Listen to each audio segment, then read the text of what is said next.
Hi, welcome to Crafts by Two. I'm George. And I'm Ken. I was a little under the weather. I'm feeling much better, but not quite myself. What?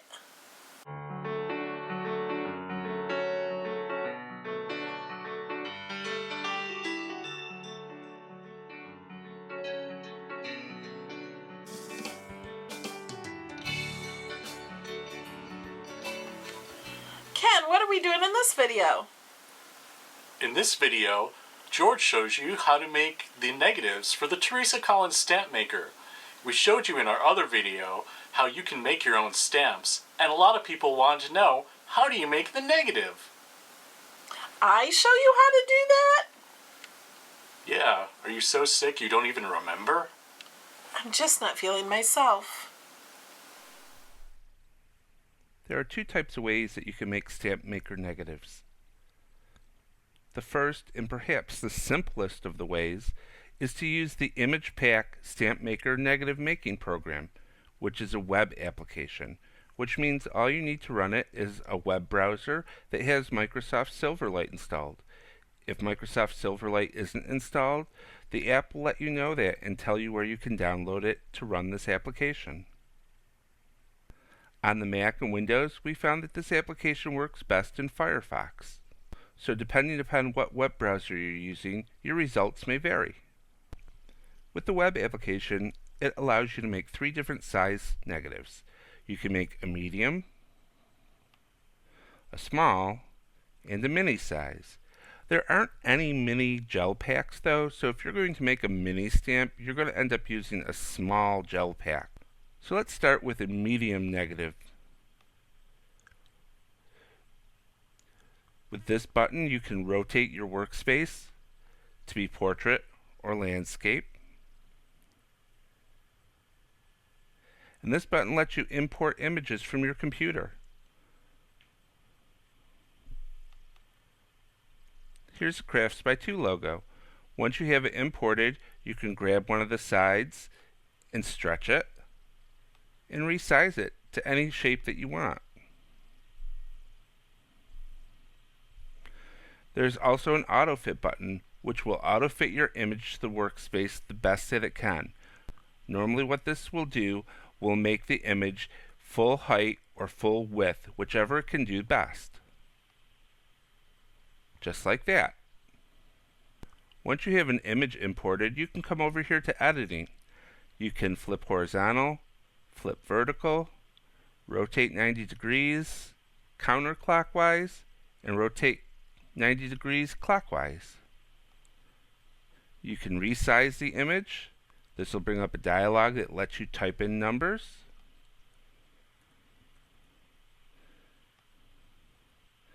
And you can crop an image.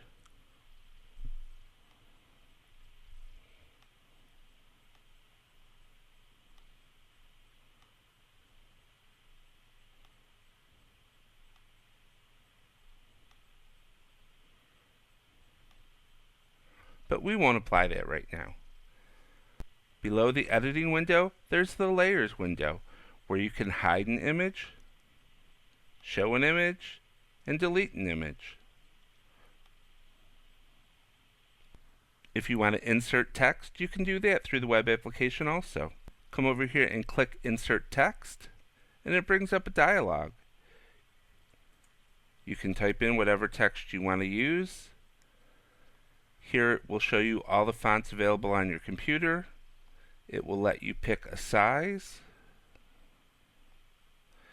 It'll let you select bold, italics, or underlined, and if you want it left, center, or right justified. It'll also let you preview the text. If you click OK, it'll place the text. Now, one thing that you should remember about the text is if you should change the shape of this box, it will resize the text in relation to the box. So if you make the box bigger, the text will get bigger. If you make the box smaller, the text will get smaller. So you can move this box around and place it wherever you want to in the stamp. It also shows up on your layers, so you can hide it, show it, and delete it. You can also create circular text by clicking the circular text button. It asks you what you want on the upper part of the circle, on the lower part of the circle, what the radius of the circle should be, and what font you want to use, and what size. You can preview it. Yeah, that looks a little off, so we're going to change it. Make the font a little bit smaller, and preview it again. That's better.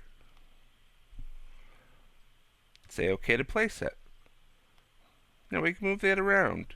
If you come to the corner of any image and click, you can rotate it. And again, these objects show up in the Layers panel, so you can hide, show, and delete them.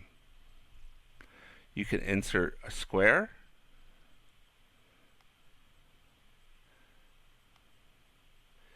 and a circle. And of course, you can resize everything. So a couple of important tips before we go forward.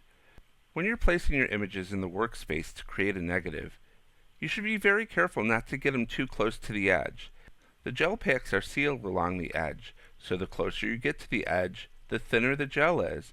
So if you put things right at the edge of the negative, they might not come out that well. You might have a wonky stamp that you'd have to roll to get the full image of. You don't want to do that.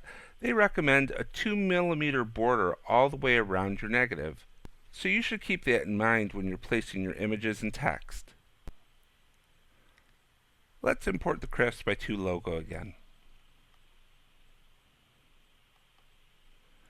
If you noticed, I imported a black and white version of the Crafts by 2 logo. Not a color version and not a grayscale version. This image is made up of tiny little black dots. And the reason that we need a black and white image or a monochromatic image is because stamps are black and white. There's either ink there or there's not. Therefore, when you create a new stamp, it has to be monochromatic or black and white. So here we have the color version of the Crafts by 2 logo. This web application can convert color or photographic images into a monochromatic or black and white image. The way to do that is to merge down into one layer by clicking the Merge button. And then you're going to click the Photograph button. This is going to analyze the image, make it a negative, and make the color image or photograph into a monochromatic or black and white image.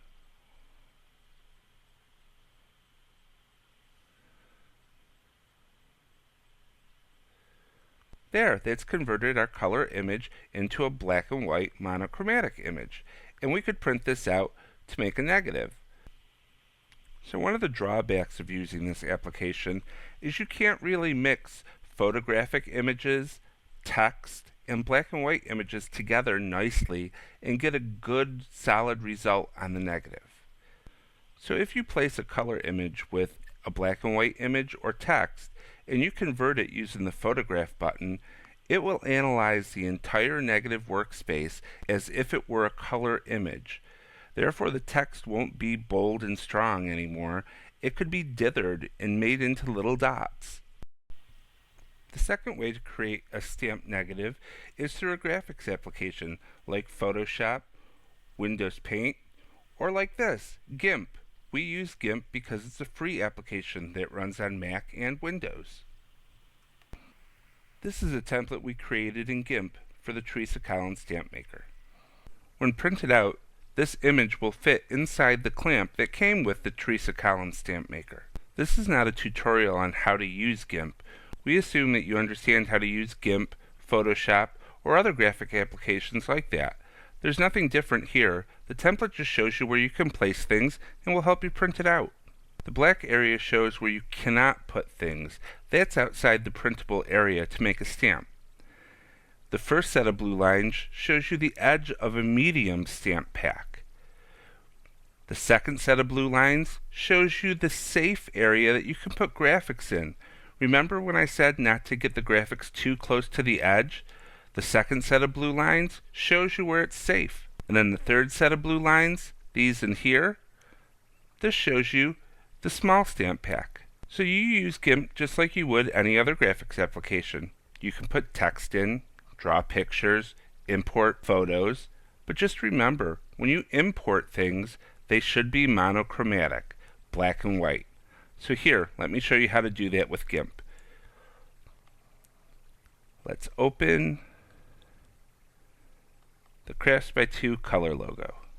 So here's the Crafts by 2 color logo. To convert it into black and white or monochromatic image, you come to Image, Mode, Index Color, use black and white, and then you can come to color dithering. There's 3 different selections that'll give you 3 different results. So let's convert each one so you can see what I'm talking about. That's the first one. It's kind of nice. Image, Mode, Index Color. We're going to change. I kind of like that too. I might like that best of all. Image, Mode,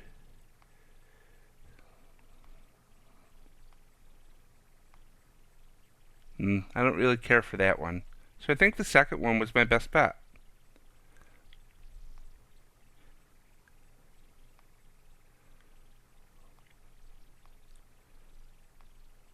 There, now all I have to do is save it, and I can use it in my template.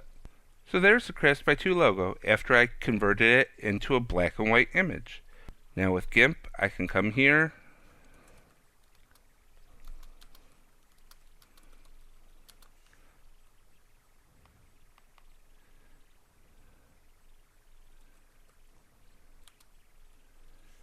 and add some text.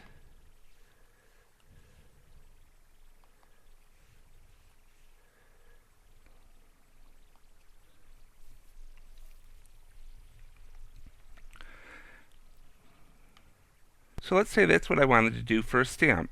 It would be kind of a waste of space to make it a medium-sized stamp, but for our example, let's use a medium stamp.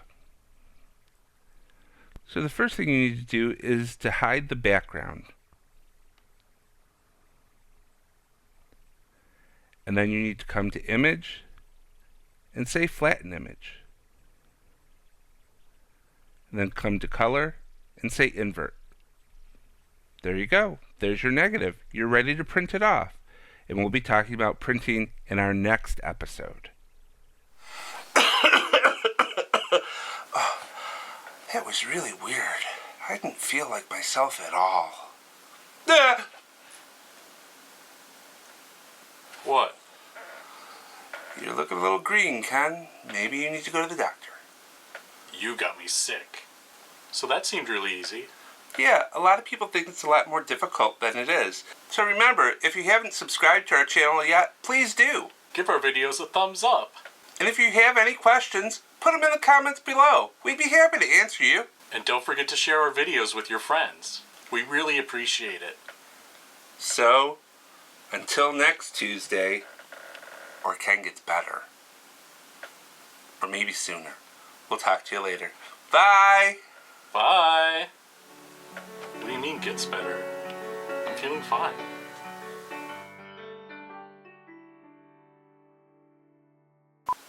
And I'm looking at a cricket. Maintain eye contact. I am. That's the scary thing. Hey, buddy. Eyes up here.